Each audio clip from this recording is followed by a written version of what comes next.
anunciamos, está con nosotros el economista Andy Daguarre. Este hombre tiene una vida pública extraordinaria en los últimos casi 30 años, de primera línea. Ha tomado decisión en muchos asuntos importantes y ahora recientemente se le ha involucrado por solicitud del gobierno en la renegociación del acuerdo para la explotación del oro, la plata, el cobre y el zinc de Pueblo Viejo y alrededores. Y entonces en esa condición fue que lo solicitamos. Pero el señor Orión Mejía sugiere que no se debe desaprovechar su presencia para tratar un tema específico, ¿el cual es? No, un tema de primera página, que cómo vamos a dejar una presencia aquí como la de Andy, nos vamos a quedar callados, para que nos ilustre sobre lo que vimos hoy en la prensa, que el gobierno del presidente Danilo Medina envía al Congreso una nota solicitando aprobación para colocar en el mercado internacional 500 millones de dólares. La nota novedosa es que se señala que es para afrontar lo que el Banco Central define como volatilidad del dólar. Sí, ustedes recuerdan que cuando se aprobó el presupuesto del Estado para el año 2013, había un déficit de 70.350 millones de pesos. Eso se financia con endeudamiento, tanto interno como externo. Si tú lo llevas a dólares, todos son unos 1.691 millones de dólares que había que buscar por concepto de ese financiamiento. En adición a eso, tú tienes que buscar, si te va a vencer pagos de deuda, tú generalmente te endeudas para los pagos de deuda pagarlos. O sea, que eso formaba parte del presupuesto del gobierno. ¿Qué pasa? Que en República Dominicana hay una tradición que debemos tratar de corregir, y es que le ponemos una camisa de fuerza a los gobiernos cuando se aprueba el presupuesto, en el sentido de que le decimos cómo tú te tienes que endeudar. O sea, nos metemos a adivinos de predecir qué es lo que va a pasar en el mercado y qué es lo que nos va a convenir. Le decimos, mira, tú, un año antes, le decimos, tú te vas a endeudar en dólares, 1.000 millones en bonos, en dólares, tanto en pesos. Pero, ¿y qué economistas son estos que pueden predecir lo que va a ser más conveniente dentro de un año? Entonces, ¿qué es lo que hacen los países de la región? Todos no le ponen esos límites ni esas camisas de fuerza a los gobiernos, sino que le dicen, tú tienes que buscar en total financiamiento por 1.700 millones de dólares. Haz lo que tú quieras. Te puedes endeudar en pesos, en dólares, en euros, en yen, como tú quieras. Pero ese es tu tope. Entonces, dentro de eso tú te mueves. ¿Qué ha hecho el gobierno? El gobierno se dio cuenta y dice, bueno, pero ven acá, ya yo coloqué el 1.000, lo colocamos a 5.95. Si lo que me queda a mí ahora, porque el Congreso eso fue lo que me aprobó, porque yo le mandé el presupuesto así, es ahora colocar 22.000 millones de pesos. ¿Qué me conviene más? ¿Colocar 22.000 millones de pesos en el mercado local teniendo que pagar una tasa de interés de 10 o 11%? ¿O colocar esto en dólares a una tasa de interés de 6, 7%? En términos del gobierno, hace económicamente más sentido ir al mercado de capitales internacionales y hacer la colocación. Entonces, lo que hay es una simple sustitución. Se va al Congreso para decir, mira, yo te había puesto que iba a hacer una emisión en pesos, yo quiero que tú me autorices a hacerla en dólares porque me va a salir más barato. Entonces, eso es todo. Han hablado de esto de que para la escasez de divisas. Yo particularmente no me hubiese referido a eso, sino dentro del programa de financiamiento del gobierno, porque eso es lo que los mercados entienden. Si tú quieres que los mercados empiecen a elucubrar, que tú viniste aquí, que cambiaste, en vez de financiarte internamente, te va a financiar externamente, porque tú tienes que hacer de divisa, le estás metiendo un ruido innecesario que te puede complicar el proceso de colocación sin necesidad. Entonces tú no tienes que dar ese tipo de detalles, esos son detalles como que no vienen al caso. Yo no lo recomendaría porque aquí internamente a los agentes económicos y a los ciudadanos da la impresión de que no se corresponde con la ejecución presupuestaria que tú has señalado, sino que de repente dicen, como que es algo bueno, adicional, para poder controlar al mercado, vamos a buscar huyendo 500 millones de dólares. Y no es así. Está dentro del presupuesto, es una simple sustitución. En vez de emitir deuda en pesos en el mercado local, voy a emitir deuda en dólares en el mercado internacional. Que por cierto, se está buscando la aprobación congresional porque por lo que usted acaba Que de no decir. tenía margen, porque no en el daba presupuesto margen dice que es en pesos. En pesos. Entonces, eso mismo dinero ahora hay que buscarlo en dólares porque eso es lo que conviene. Y no se Entonces, puede para eso hay que quitar. buscar autorización. Y Si no, no hubiese sido necesario. ¿eh? La cartita no se puede arreglar. No se puede arreglar esa mandársela Sí, al cartita. Congreso. yo creo que la carta, yo le quitaría lo de la escasez. Exactamente. Yo no le he visto la carta, yo vi como que hicieron referencia, pero si dice que para enfrentar la escasez de divisas, yo particularmente recomendaría que se quite esa Y porque se eso remite- no tiene sentido. Y se remite al presupuesto. O sea, Vamos a no llamar estoy al creando ministro. Sí, nada porque es el nuevo. presupuesto, De es todas que forma maneras, parte Andy, del presupuesto. De todas maneras, Andy, el ambiente Bien. es bueno para hombre, colocar. sí.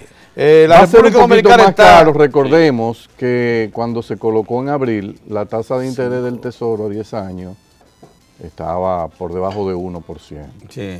Ahora está 2.8, 2.9, porque como la Reserva Federal en Estados Unidos está dando señales de que va a cambiar el patrón de flexibilidad monetaria, entonces no podemos aspirar que vamos a colocar tan barato como se colocó en abril. Pero con todo y eso, es más barato que hacer la colocación en el mercado local. Lo otro es la operación del Banco de Reserva, que hay también un ruido innecesario.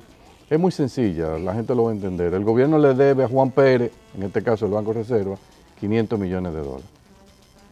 Le dice, mira Juan, yo te voy a pagar ahora, yo voy a coger un préstamo con John Smith, que es un gringo que vive fuera, por 500 millones te pago a ti y se acabó el problema. Tú ahora vas a tener esa liquidez y no hay nada. Hay una simple sustitución de deuda con un local en dólares por un extranjero en dólares y terminó. O sea, ahí no hay tampoco ningún expediente, es una operación sencilla, va a beneficiar a la reserva porque le da más margen de maniobra, le reduce el peso específico que tiene el Estado en el Banco de Reserva, que quiero decir, porque hay mucho ruido y el mismo fondo a veces malinterpreta, el mejor cliente que tiene el Banco de Reserva, más seguro, Es el y el Estado. que más Estado dinero le Es el genera, Estado, hombre. es el Estado Es el dominicano. Estado. Lo Eh, demás es moriqueta. y Así cuento. mismo. Boriqueta y otra La cosa. pena es Así que- mismo. que no sea el 100% de la transacción. Si tuviese el 100%, su único cliente le está diciendo, gana más dinero, oye lo que te estoy diciendo, Oye. gana más dinero que con el esquema Y de una y- parte privada a Miren una parte por pública. qué, retorno miren por qué, 100%, porque probablemente, 100%. porque Y a una probablemente tasa de Andy interés esté de mayor acuerdo conmigo y en menos esto. aprovisionamiento. No hay que aprovisionar, te pagan tu dinero seguro. Eso es lo que iba a Tú no decir. tienes riesgo. Porque es el mejor pagador. Sí, y El no mejor hay pagador. y no hay fraude. Mejor pagador que el sector Y no hay privado, fraude. el Estado. Y no Mejor llora con el pagador. No hay un llega préstamo muy dado rápido, de que puede, para eso un es invento, de que Miren, te señores, entrego miren, no hay nada. Tratado Pero- el tema. Listo. Satisfecho el señor. Ya, sí, pero no me Mejía. voy. Pero no yo se duro va un a ir. ratito más. Vámonos con la minería. Vámonos con el asunto Con Barry. porque la verdad es Sí. que se ha producido acontecimientos que probablemente se registren en la historia dominicana e incida por mucho tiempo, que es una renegociación que cambió los términos originales de un contrato. Eso lo vamos a dejar en manos de Andy, que lo coloque en el presente y futuro, y que al mismo tiempo proyecte, nos diga cómo fue la etapa negociadora, Sí. que de seguro fue bastante difícil, y todo eso porque es un actor de primera línea. Así es. Gracias por aceptar la invitación y por orientarnos en este punto. Por adelantado te lo digo. Sí. Adelante, Iván. Lo primero que hay que señalar, o sea, cuando se aprobó la primera enmienda en el año 2009, que mucha gente ha criticado la decisión en aquel momento de la administración del presidente Fernández de haber aprobado aquellas facilidades fiscales que se le dieron a Barrick. Yo lo único que quisiera recordar, que la gente no olvide nunca en qué momento estaba el mundo en ese momento. Porque mucha gente, es muy fácil ahora decir, es una barbaridad eso que se aprobó, el país se entregó a la... ¿Cómo? Ahí- Perfecto. ahí sí, Visto ahora, tú dices, qué barbaridad. Pero vámonos a retrotraer un poquito. a El ver. mundo de la incertidumbre. Bueno, en ese momento, en esos días, lo que se estaba discutiendo es si el mundo iba o no iba Sí. a la segunda gran depresión. Por el error cometido por el gobierno norteamericano al dejar caer el cuarto banco de inversión más grande del mundo, que era Lehman Brothers. No se percataron de las enormes ramificaciones que tenía Lehman en varias ciudades de Estados Unidos, ciudades financieras, como los fondos de pensiones de la mayoría de los países del mundo estaban relacionados con Lehman Brothers y todo se desinfló. y los capitalistas, los capitales internacionales hicieron así, ¡fuap! Y se retiraron. Entonces, frente a eso, el gobierno tenía un estimado de déficit de cuenta corriente y decía, bueno, ¿y cómo es que yo voy ahora a financiar esto? Y la única salida era un gran proyecto de inversión extranjera. Lo único que podía cerrar el hueco. ¿Y lo cerró o no lo cerró? Lo cerró. O sea, vino ese capital, se invirtieron esos 3.000, 4.000 millones de dólares y durante 2 o 3 años tuvimos más o menos tranquilos porque mientras otros países de la región tenían problemas, nosotros teníamos la garantía de un influjo de inversión extranjera que estaba entrando al país. Pero, entonces, pero tan es difícil verdad fue la que, situación sí, que en ese momento de 17 bancos que se interesaron en financiar el proyecto, había 15 que eran comerciales abiertos, sí, la mayoría de ellos de inversión. Solo quedaron el Exim Bank de Estados Unidos y el Exim Bank de Canadá. Sí.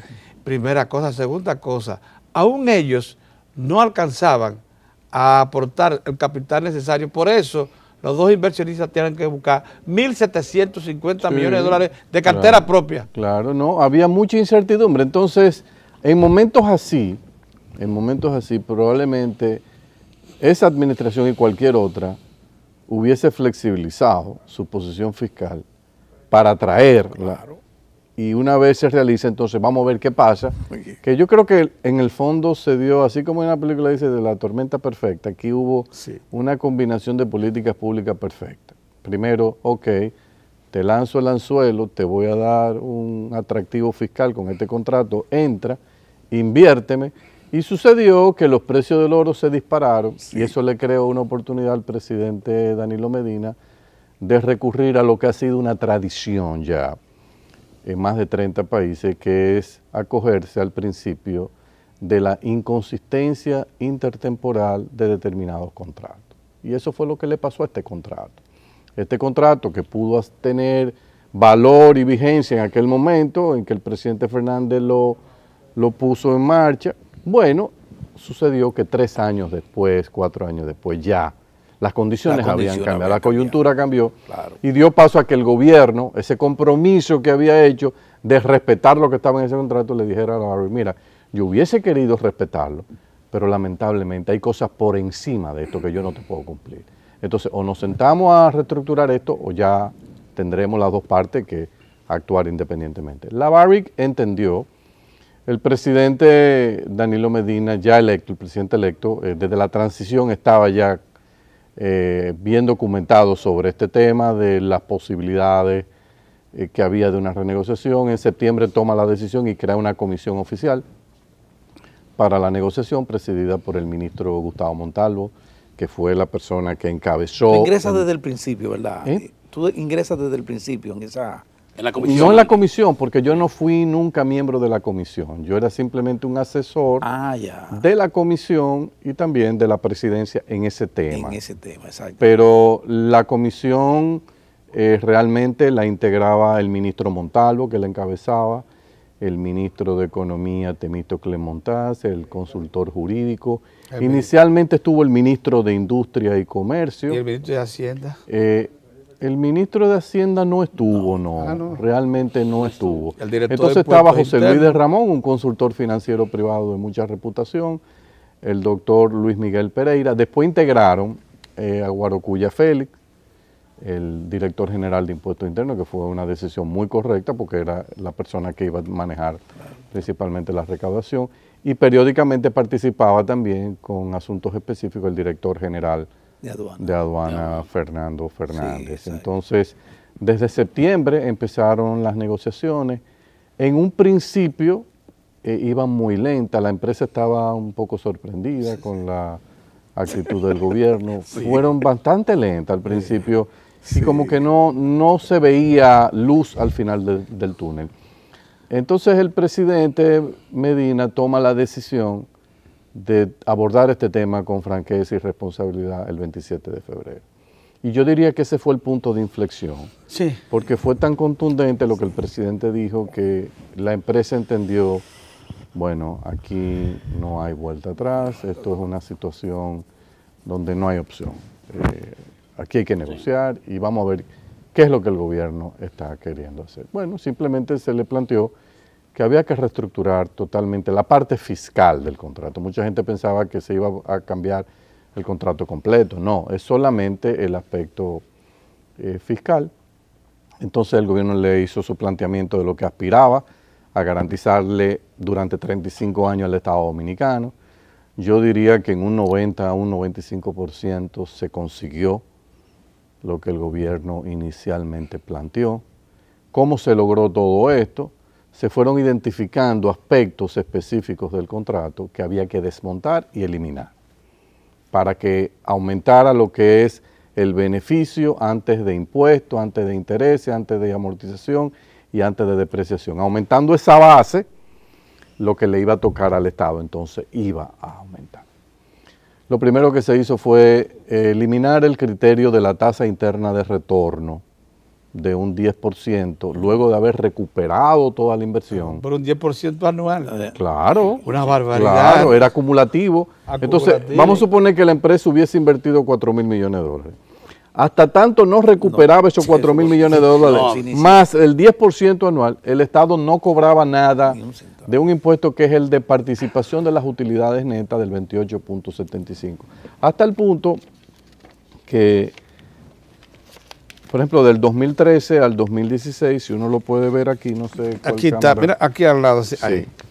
El gobierno en ese periodo, del 13 al 16, lo que cobraba era cero del impuesto de participación de utilidades. Ahí lo ve. Entonces se le dijo a la empresa, me elimina la TIR del 10% y después vamos a discutir cómo que tú vas a amortizar. Bueno, entonces el PUN del 13 al 16 va a dar 1.283 millones de dólares. Esa es una de las razones en parte que explica el por qué antes, en los primeros 4 años, el gobierno lo que iba a cobrar de royalty, de impuestos sobre la renta y de PUN era 260 millones de dólares, el 3.1% de los ingresos brutos, y ahora a un precio de 1.600 cobra 2.200 millones de dólares. O sea, ahí se produce un cambio dramático. Pero dramático. Dramático en la estructura. Pero se pudo producir porque la empresa ya había hundido el capital.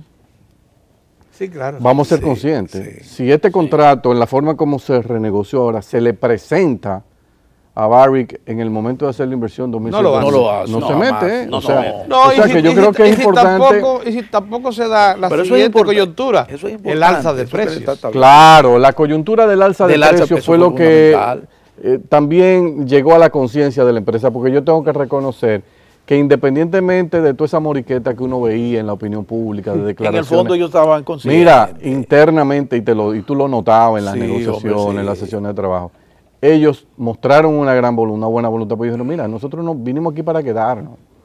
Y nosotros creemos en este país, queremos hacer que este sea un proyecto modelo, le queremos demostrar a ustedes que es posible hacer una minería responsable, cuidadosa del medio ambiente. Y entendemos que el contrato que negociamos en aquel momento para ustedes es inaceptable por el hecho de que en los primeros años no ven nada. Entendemos su preocupación. Entonces vamos a buscar una salida. O sea que hubo una disposición siempre abierta. Otra de las cosas que detectamos, porque había que ir buscando, ya vimos una decisión que permitía aumentar la base imponible, la base gravable para beneficiar al Estado. La otra era detectar partidas de costos que a nosotros nos lucían infladas y nos metimos en los préstamos. Habían 2 préstamos. Había un préstamo de 1.750 millones de dólares era dividido en con dos, una filial de Barrick Gold, que era un préstamo, de esos préstamos de tú creas un vehículo financiero para prestarle a una empresa de la cual yo soy accionista y le vamos a cargar esta tasa de interés. Había también un préstamo con un pool de bancos y había otro préstamo de 1.000 millones también con filiales. Entonces, total con filiales habían unos 2.750 millones de dólares. Miércoles. Cuando nos metemos a analizar la estructura de los costos financieros, nosotros encontramos lo siguiente, que el préstamo de 1.000 millones tenía una tasa de interés de LIBOR más 9.90. LIBOR es una tasa del mercado de Londres a 6 meses. Esa estaba cargada ya en el modelo financiero de ellos. Entonces, si tú le calculas LIBOR hoy, que es 0.39, te da una tasa de interés anual de 10.29% para un préstamo a 15 años. Había otro préstamo de 750. Ese fue el que prestó Goldcorp. Exacto, LIBOR más 5.20 a 5.59. Sí. Cuando nosotros vimos estas tasas dijimos, aquí hay un espacio para recortar. Claro. Y empezamos a negociar. Nosotros le planteamos LIBOR más 3%. Eso es lo que nosotros aspiramos. O sea que en vez de 10.29 sea 3.39, en vez de 5.59 sea 3.39. Es una tasa buena porque si tú te das cuenta, la tasa a 15 años del bono soberano 2027 de la República está 7.22. Por lo tanto, conseguir 3.39 era una meta bastante ambiciosa. ¿Qué pasó? El equipo sabía a cómo Barrick había colocado títulos de ellos. O sea, porque uno hace su investigación y nosotros vimos que Barrick Gold Corporation en el año 2011 hizo una colocación de $4.000 millones a LIBOR más 1%. Eso está en los periódicos. Si tú estás colocando a LIBOR más 1%, yo no puedo permitir que tú me cobres a mí a través de tu vehículo financiero LIBOR más 9.90. Yo entiendo que tu riesgo como empresa es buenísimo, o sea, es bajísimo y el del gobierno es mucho mayor, pero transemos por algo intermedio. Y entonces ahí se logró bajar a LIBOR más 3. El ahorro en la vida del proyecto de esos pagos de intereses son $907 millones. Miércoles. Eso implica que de esos $900 millones, los beneficios antes de impuestos, etcétera, suben y lo que le toca al gobierno entonces sube también. Entonces ahí se consiguió una parte adicional que el gobierno andaba buscando. Lo otro era el programa de amortización. Ellos tenían un programa de amortización donde todo lo que eran los grandes recursos que generaba el proyecto en los primeros años. Amortización es repago de deuda. De deuda, que es donde la empresa más dinero iba a sacar cuando la mina empieza a explotarse. Los primeros años son altísimamente productivos. Y toda esa productividad se iba a tomar para amortizar todo ese capital que ellos habían invertido. Y dijimos, bueno, pero no puede ser que tú te vas a cobrar lo que tú metiste adelante, y el Estado con este contrato no ve a Linda hasta dentro de 6 o 7 años. Bueno, entonces la discusión fue sobre la siguiente base. Ellos argumentaban, no, pero que nosotros estamos, lo único que hemos invertido aquí somos nosotros. Entonces se le aclaró que ese término no era correcto, porque es verdad que ellos habían hecho una inversión, pero el Estado Dominicano, el pueblo dominicano, por dueño de este territorio, ha hecho una inversión, que es la que está allá abajo, el valor de la mina. Sí. Le valoramos el valor de la mina, o sea, cuánto valía esas reservas comprobadas que estaban ahí abajo, antes de sacarla. Entonces, mira, yo estoy poniendo esta reserva, te la estoy cediendo para que tú la explotes, y tú estás poniendo esto. Entonces, si tú estás poniendo 4.000 y yo estoy poniendo 6.000 o 7.000, entonces, los dos vamos a recuperar desde el primer día. Sí, pero vamos a hacerlo. Entonces, ahí empezamos a cobrar desde el primer día y después lo convencimos de que era necesario que ellos pospusieran su proceso de recuperar su inversión para más adelante, porque era la única forma que íbamos a conseguir la meta del 51%. Bueno, entonces, al final se acordó que ellos comienzan a recuperar, a amortizar, a partir del año 2017. O sea, el pueblo dominicano y el gobierno comienzan a recuperar la mina que pusieron a disposición desde el año 2012, desde que salió la primera onza, y Barrick Gold y Gold Corp difieren su recuperación a partir del año 2017, lo van a hacer en 10 años, en el 2026 a los precios de $1.600, ellos terminarían de recuperar. Andy, había un aspecto que era fruto de mucho cuestionamiento severo de quienes decían que ese contrato había que disolverlo, que esa gente había que sacarla del país, que era el que tiene que ver con la inversión de lo que había declarado como inversión la Barrick Gold. Sí. No es que nosotros hemos invertido 3.000 y eso fue subiendo y cuando vinimos a ver 4.000 y tantos millones de dólares. Y uno se preguntaba, pero ven acá, ¿dónde está? Alguien hizo el experticio de si real y efectivamente se invirtió eso. Pero vemos con mucha tranquilidad que el gobierno le marchó a esa parte también. Y entonces hubo ahí arreglos para el reconocimiento de parte del gobierno a esa deuda. Explícanos un poco ese proceso. El 22 de diciembre del año 2011, o sea, la administración anterior, había contratado a la firma SGS Tecnos, que es una subsidiaria, como una filial de SGS, que es una empresa Suiza muy reputada en este tipo de trabajo de certificar inversiones de empresas mineras. El gobierno firmó un contrato con esta empresa para que esta empresa hiciera un análisis de la certificación. Acuerdo que estaba consignado en el contrato original. Claro, En el original. lo que no se había seleccionado la firma, pero la firma del gobierno y que por cierto, investigó varias por empresas. cierto se contrató un poco tardía porque ya estaba muy avanzada la inversión cuando se contrató. Sí, se contrata esta empresa empezó a hacer sus análisis, vino a terminar prácticamente a principio, ya estaba bastante avanzada, marzo, abril de este año 2013, ya tenía prácticamente todo lo que le quedaba era por afinar. Entonces SGS Tecnos le entrega su informe preliminar al gobierno y sugiere, su recomendación es que del monto total de inversiones que PBDC aspiraba a que se le certificara, ellos entendían que el Estado tenía que deducir unos 330 millones de dólares. Los 330 millones de dólares eran aproximadamente unos 181 millones de dólares de activos eléctricos que van a ser sustituidos por la entrada de Quisqueya 1. Ustedes saben que Barrick cambió su plan de generación de electricidad varias veces. Sí. La última vez que lo había hecho era cuando se metió en lo de Monterrío, Barcaza, Estrella del Norte, Estrella del Mar.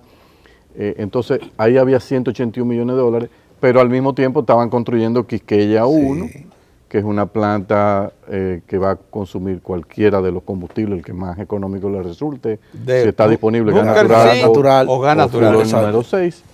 Entonces, como entra ya eso, SGS decía, yo no te puedo certificar las dos inversiones, porque ¿cómo es posible que un proyecto minero yo tenga que abultarlo con dos inversiones de activos eléctricos? Entonces, SGS recomendó esos 181 deben sacar. Recomendó también sacar unos 6 millones de dólares de hallazgos menores que ellos habían detectado de inconsistencia en algunas inversiones. Y también 143 millones de dólares que eran inversiones que había realizado supuestamente Placer Dome y que Barrick dijo, bueno, esto es de lo que yo he comprado, se supone que estas inversiones se realizaron. Entonces SGS no encontró mucha documentación que pudiese respaldar esos 143 millones de dólares. Entonces cuando tú sumas 6, 143, 181, te da 330. Y esa fue la recomendación de SGS Tecnos de deducción. Cuando el gobierno recibe de la empresa esa recomendación, el gobierno no estaba conforme. No estaba conforme porque la misma SGS Tecnos había dicho que la desviación entre la ejecución total y lo que era originalmente el proyecto de estudio de factibilidad era muy alta y que se debía a falta de ingeniería de detalle, a dilaciones en el proceso, preponderantemente al cambio de planes del suministro de energía. El gobierno con esa información se sentó con la empresa y empezó un proceso muy duro, fue uno de los procesos más intensos de negociación porque el gobierno aspiraba a una reducción adicional significativa. Y voy a explicar por qué es la importancia para el gobierno de deducir la inversión. Porque mientras más tú deduces, menos tú amortizas, y si la empresa no tiene que amortizar tanto, recuperar tanta inversión, es más dinero lo que le queda al gobierno. Hasta ese momento, ¿cuánto habían registrado ellos de inversión? Hasta ese momento. Ellos al final de diciembre, 4.477. 4.477 millones de dólares. Esa era la inquietud. Eso era lo que ellos aspiraban que se les recomendara. Entonces, ¿qué se hizo? Lo que ellos presentaron, 4.477, se le dedujo los 6 millones que SGS consideraba del estudio de auditoría de los hallazgos menores, los 181 de los activos eléctricos, que es la planta de Monterrío, la Barcaza Estrella del Norte y la Barcaza Estrella del Mar, los 143, que son los montos anteriores ejecutados supuestamente por Placer Dome, y el gobierno metió 150 millones de deducción como una especie de penalización por dilación y sobre ejecución por la falta de ingeniería de detalle, tumbó 150 y también tumbó 201 millones de dólares. ¿De qué? Bueno, de intereses que estaban dentro de la inversión y eran intereses capitalizados, porque como estaban aplicando desde el 2011, 2010, una tasa de interés del 11, el 10%, Retroactivamente le dijimos, no, recalcúlame al LIBOR más 3 y todo lo que está de más, tú me lo devuelves, o sea, me lo tienes que deducir. ¿Y cuánto fue la economía en total? Pero mira, 682 millones de dólares, o sea que lo que se va a certificar aproximadamente aproximadamente 3.795. O sea, esa es una parte que no se ha debatido mucho, sí, pero es muy pero es importante porque había mucho ruido con eso. ¿Cómo es posible que esta... En realidad en la industria minera lo que nosotros, la comisión pudo ver investigando cerca de 30 o 40 proyectos mineros en el mundo, es que aparentemente hay una práctica que se da, que es común. Te hacen un proyecto de factibilidad, inicialmente dice, vamos a invertir 2.000 millones, y los proyectos terminan en 5 o 6 mil millones. Los de Pacualama, creo que en Chile, inicialmente habían hablado de 2.000 y pico de millones y va por 8.000 y pico. Entonces, son cuestiones que se dan en esta industria que es importante que los gobiernos tengan unidades muy fuertes de supervisión para que al final tú quedes tranquilo, tanto tú como la empresa, de que estamos partiendo de una base. Y no es una invención, miren qué es lo que pasa. Qué interesante. Se reporta el hallazgo de un determinado mineral contenido en determinada composición de roca y eso.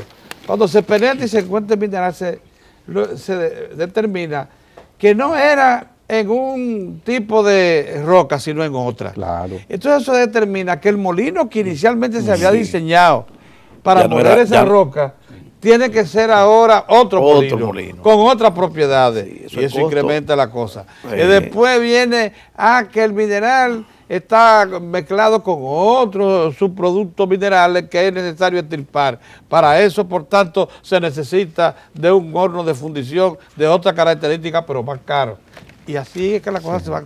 Mire una cosa, en el proceso de negociación se hizo la comisión representativa del Estado de la información de que de reservas probadas que inicialmente se reportaron de 23.5 millones de onzas de oro y unas 120 millones de onzas de plata, ya nuevas exploraciones habían incrementado esas reservas a 37.5 millones de onzas de oro y unas 200 millones de onzas de plata. Eso claro se conoció. que se trató el tema de que ellos estaban haciendo perforaciones adicionales para investigar, y es cierto de que aparentemente ellos entienden que lo que inicialmente cerca de las 24 millones va a ser más de ahí. Entonces se hizo lo siguiente, se acordó que eso va a requerir nuevas inversiones. Toda nueva inversión que se realice, ellos la tienen que informar y justificar debidamente al gobierno. Segundo punto, la inversión en ningún momento podrá ser financiada con aporte del Estado a través de sacrificios fiscales, sino que tiene que ser nuevos capitales aportados por la empresa o de lo que le deje a la empresa, una vez le paga al Estado, de lo que es de su propiedad, de su flujo de efectivo, ellos pueden disponer. Se acordó que esas inversiones, dependiendo del momento en que se realizan, van a despreciarse bajo un esquema que va a haber dos opciones, o de línea recta o de un agotamiento de la mina, y que ese flujo entra totalmente dentro del proyecto y dentro de la base gravable. O sea que el país puede estar tranquilo, porque es interés tanto de la empresa como del gobierno que ahí aparezcan 10, 12 millones, 15 millones más de onzas de oro y que le pueda aumentar, en vez de ser un proyecto de 23 o 24, que sea un proyecto de 36, 37 o 40 millones de onzas. O sea que yo creo que es algo que para la República es importante. Hay un sistema de control con aduanas, que por ahí vamos a tener todo un mecanismo de que no puede salir del país una, digamos, exportación desconocida porque están explotando más de la cuenta. No, ese problema, ese riesgo no lo va a hacer. Aparte que es una empresa que está en bolsa y ese tipo de prácticas pero de lo que se están haciendo referencia los ingenieros geólogos de lo siguiente. Como lo que se exporta es una mezcla que se llama doré, es una mezcla de oro y plata, que por cierto se llama una refinería en el exterior para separarlo. Si usted reporta un contenido de 40% oro, 60% plata, y eso no hay un laboratorio que lo confirme, a usted le están sacando un dineral por ahí. Sí. Entonces, ese es lo que usted, lo que parece que el contrato claro, se ese debió. es un punto que hay un doble chequeo, se toman muestras en República Dominicana y se van a hacer los estudios de evaluación para determinar si lo que se está declarando es correcto.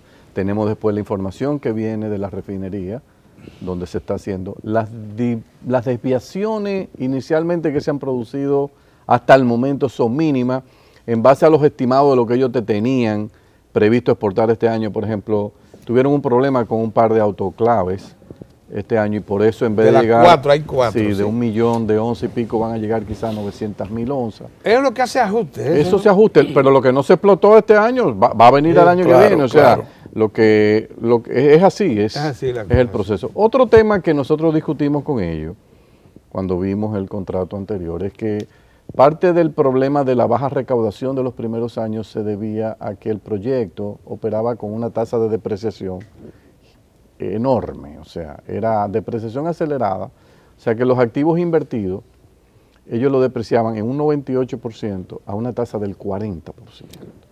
O sea, prácticamente en 2 años y medio ellos terminaban de depreciar todo. Bueno, nosotros investigamos cuál era la práctica en las industrias mineras y muchas en países donde ellos tenían inversiones y uno encontró esto, por ejemplo, que en Estados Unidos 14.3%, en China entre 10 y 20, Perú 20%, Canadá 25%.Nosotros estábamos con esta tasa de depreciación de 40. Era una normalidad. La más alta del mundo. Entonces negociamos y transamos con una tasa de 15%. Cuando tú deprecias una tasa menor, tú tienes menos gasto de depreciación. Si tú tienes menos gasto de depreciación, tus beneficios a distribuir para fines impositivos también son menores. El otro tema delicado era que este proyecto era un proyecto donde los ingresos del Estado es palomas volando en el aire.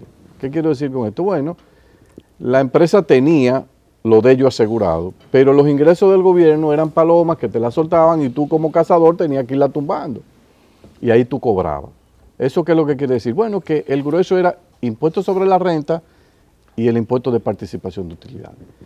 ¿Qué pasa? Las empresas de inversión extranjera son empresas que tienen un personal altamente calificado en materia financiera, contable, auditoría, y como tienen también transacciones intercompañías, los espacios para lo que se conoce como contabilidad creativa son inimaginables, o sea, y de repente se te dispara un costo, tuviste que hacer un pago, cuando tú vienes a ver, la empresa que tenía previsto ganar dinero no gana dinero, pero el Estado de lo que cobra es de esos beneficios. Entonces, si el contrato, nosotros íbamos a cobrar como Estado Dominicano un porcentaje de los beneficios, que es del 25%, o del flujo neto de efectivo, que era un 28,75, que es el PUM. Bueno, pero si eso queda a discreción de que la compañía pueda incurrir en prácticas contables o que se le disparen los costos, en realidad eran palomas volando porque nosotros no teníamos nada asegurado. Y se tomó la decisión de decir, ese sistema lo respetamos, pero nosotros le tenemos que meter un punto de apoyo a esto para garantizar un ingreso mínimo. Ganes o pierdas, a mí no me importa. Yo no me voy a estar metiendo mucho con tus estados contables. Yo tengo que asegurar de lo que yo veo un porcentaje. ¿Y qué es lo que ustedes ven? Los ingresos brutos, eso es lo único que nosotros vemos. ¿Y cuál es el ingreso bruto? Bueno, cantidad de oro, de plata, de cobre y de zinc producida y exportada por el precio en el mercado de Londres. Y yo sumo ahí, yo sé lo que es, de eso yo quiero un porcentaje. ¿Y qué porcentaje? Bueno, vamos a poner un porcentaje que va a ser de la siguiente manera. Mientras más alto sea el precio del oro, el porcentaje va a ser mayor. Mientras más bajo sea, menor. Y se logró esta tabla. Vamos a ver. Que la vemos aquí. Vamos a ver esta tabla. Usted la ven aquí. Este es el precio del oro que va subiendo. Empieza en $800. A partir de $800 empieza a aplicar el impuesto mínimo anual.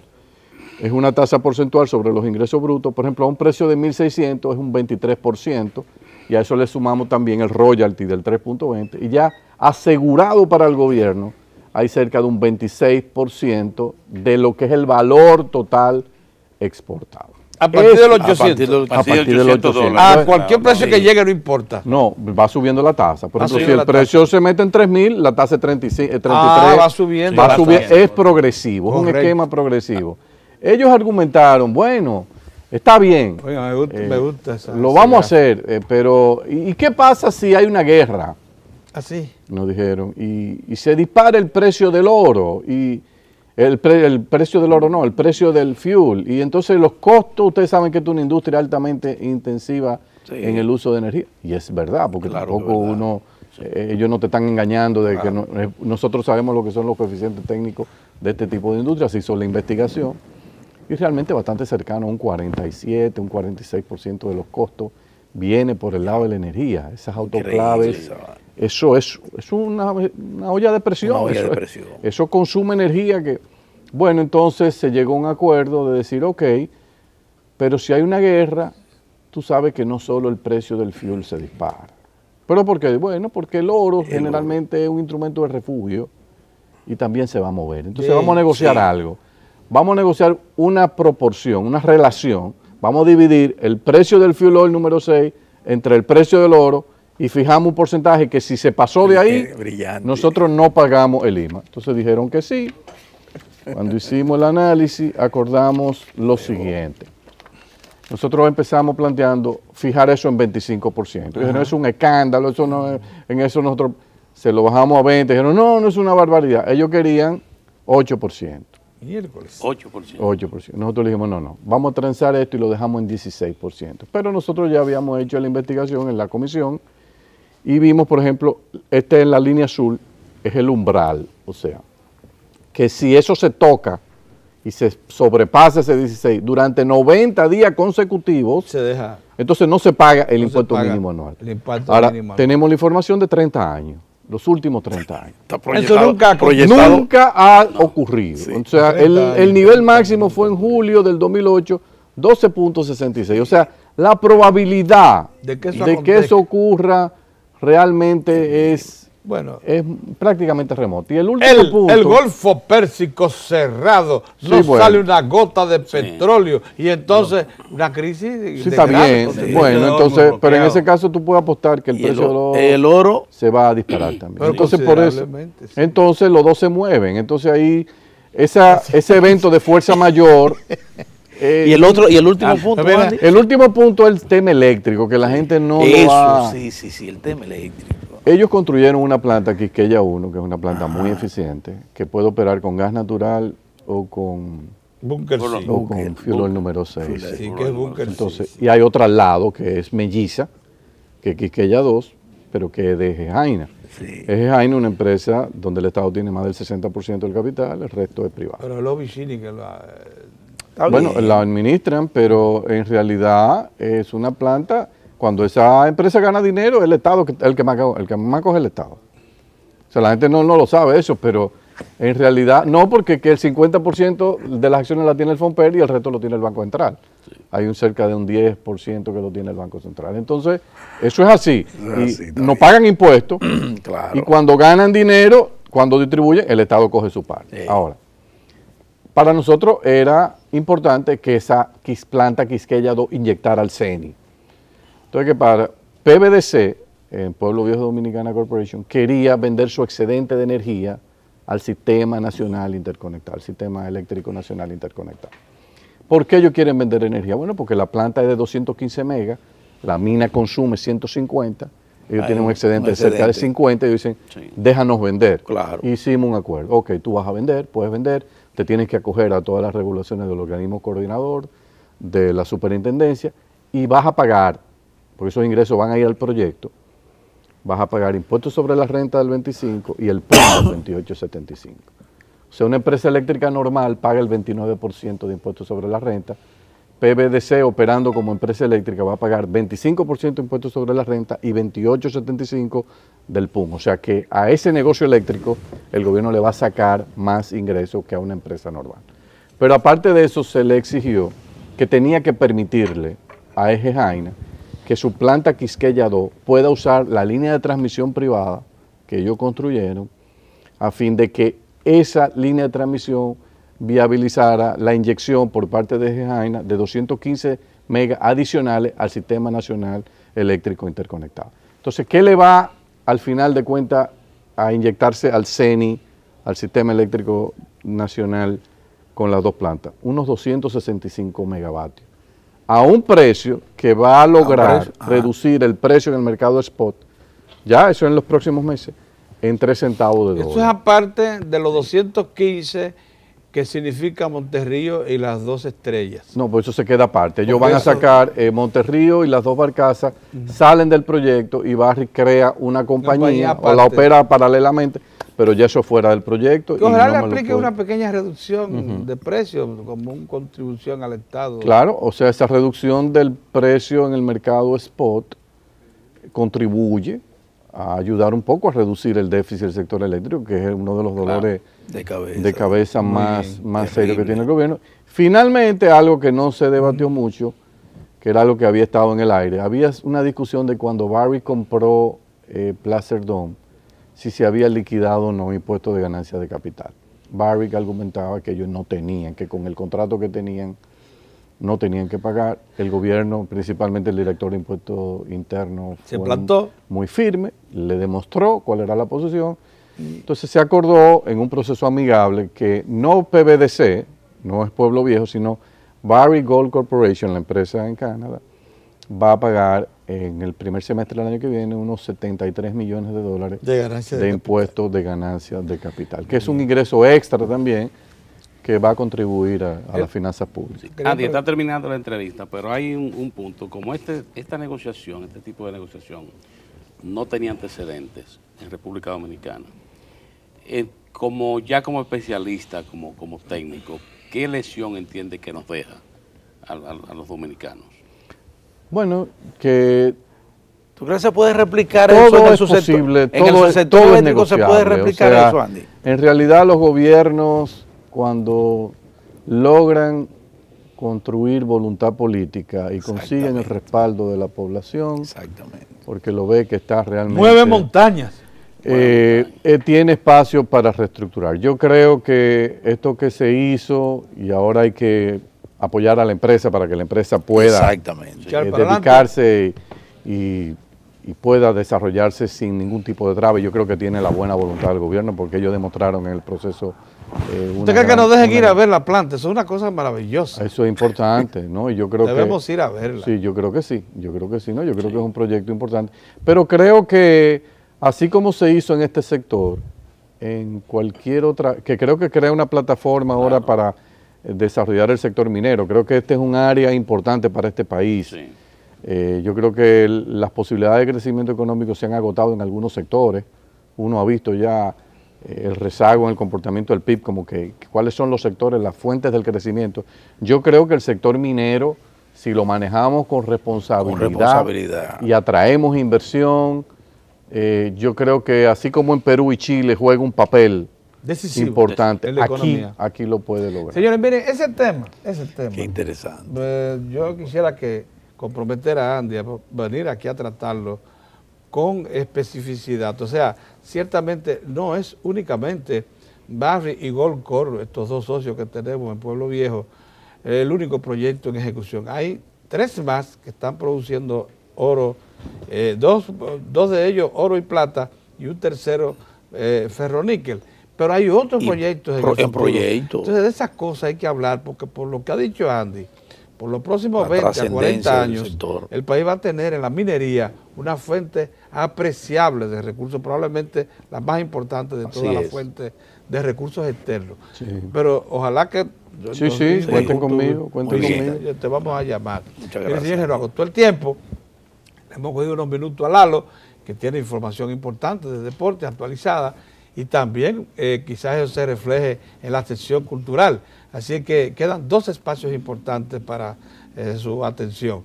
Nosotros nos vamos, agradeciendo mucho a Andy que haya estado disponible y regresamos mañana.